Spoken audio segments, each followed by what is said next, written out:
നമസ്കാരം. പെൻഷൻ ന്യൂസിന്റെ പുതിയൊരു വീഡിയോയിലേക്ക് എല്ലാവർക്കും സ്വാഗതം. എല്ലാവിധ സർക്കാർ അറിയിപ്പുകളും നിങ്ങളിലേക്ക് എത്താൻ ഈ ചാനൽ സബ്സ്ക്രൈബ് ചെയ്യുക. സംസ്ഥാനത്ത് പ്രകടന പത്രികയിലൂടെ സർക്കാർ അറിയിച്ച പെൻഷൻ വർധനവ് ഇപ്രാവശ്യം ഉണ്ടായിരിക്കുമെന്ന സൂചനകളാണ് സർക്കാർ നൽകുന്നത്. ക്ഷേമ പെൻഷൻ 1600 നിന്ന് 100-200 രൂപയൊക്കെ വർദ്ധിപ്പിച്ചേക്കും.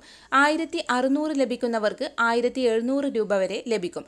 അത് 2025 ബജറ്റിലാണ് ഇത് സംബന്ധിച്ച പ്രഖ്യാപനം ഉണ്ടാവുക. ഇതോടൊപ്പം തന്നെ ഭിന്നശേഷിക്കാർക്ക് ലഭിക്കാനുള്ള ആനുകൂല്യങ്ങൾ അത് മറ്റു പെൻഷൻ വിഭാഗക്കാരേക്കാൾ കൂടുതലായി ലഭിച്ചേക്കും. 2000 രൂപ വരെയാക്കി പെൻഷൻ ഉയർത്തിയേക്കുമെന്നാണ് പുറത്തുവരുന്ന റിപ്പോർട്ടുകൾ. ഭിന്നശേഷിക്കാർക്ക് പ്രത്യേക പരിഗണന കൂടി നൽകിയേക്കുമെന്നാണ് ഇപ്പോൾ പുറത്തുവരുന്ന അറിയിപ്പുകൾ.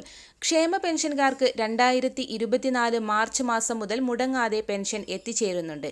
ഈ മാസവും പെൻഷൻ വിതരണം ഉണ്ടായിരിക്കും. ക്രിസ്മസ് പുതുവത്സരം പ്രമാണിച്ച് 2 മാസത്തെ പെൻഷൻ ഗഡുക്കൾ ഒരുമിച്ച് നൽകുകയാണ്. മറ്റൊരറിയിപ്പ്, പെൻഷൻ പദ്ധതിയിലേക്ക് അപേക്ഷ വെച്ചിട്ടും ആനുകൂല്യം തള്ളിയവർക്ക്, അതോടൊപ്പം തന്നെ അർഹതയുണ്ടായിട്ടും ആനുകൂല്യങ്ങൾ നിരസിക്കപ്പെട്ടവർക്ക്, വിവിധ രോഗം ബാധിച്ചവർക്ക്, BPL റേഷൻ കാർഡിന് അർഹതയുണ്ടായിട്ടും ലഭിക്കാത്തവർക്ക്, പഞ്ചായത്തിൽ നിന്ന് ലഭിക്കേണ്ട ആനുകൂല്യങ്ങൾ തടസ്സപ്പെട്ടവർക്ക്, ഇവയെല്ലാം തന്നെ മുടങ്ങിക്കിടക്കുന്നവർ, സേവനങ്ങൾ നിഷേധിക്കപ്പെട്ടിട്ടുണ്ടെങ്കിൽ അതിനെല്ലാം തന്നെ ഒരു അപ്പീൽ നൽകുന്ന രീതിയിൽ കരുതലും കൈത്താങ്ങും എന്ന പദ്ധതി സർക്കാർ ഇപ്പോൾ നടപ്പിലാക്കുന്നുണ്ട്.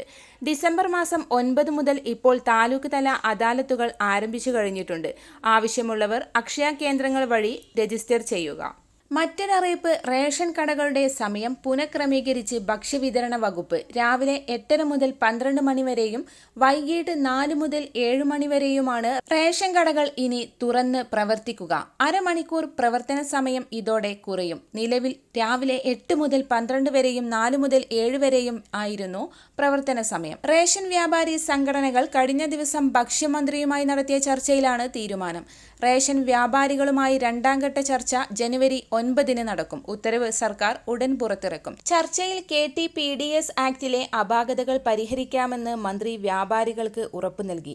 ആക്ടിൽ ഭേദഗതി വരുത്തണമെന്നായിരുന്നു റേഷൻ വ്യാപാരികളുടെ പ്രധാന ആവശ്യം. കൂടാതെ സർക്കാരിന്റെ എല്ലാ പൊതു അവധികളും റേഷൻ കടകൾക്കും നൽകണമെന്നും റേഷൻ വ്യാപാരികൾ ആവശ്യപ്പെട്ടിരുന്നു.